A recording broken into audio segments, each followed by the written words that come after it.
நம்ம யாருக்கு என்ன கெடுதல் பண்ணோம் மல்லி, நமக்கு ஒரு கஷ்டமும் வராது. ஆனாலும் நான் ரொம்ப பயந்துட்டேங்க. அந்த இன்ஸ்பெக்டரால இன்னும் பெரிய கஷ்டம் வந்துருமோன்னு பயந்துட்டேன். ஆமா, திடீர்னு நீ ஏன் அப்படி சொல்ல சொன்ன?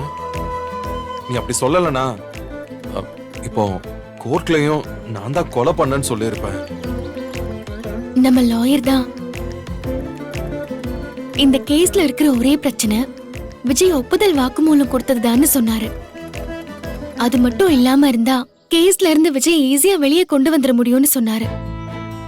ஆமாங்க, முன்னாடி கூட போலீஸ் மல்லி மேடத்தை அரெஸ்ட் பண்ணுவாங்கன்னு ஒரு த்ரெட் இருந்துச்சுல்ல விஜய்.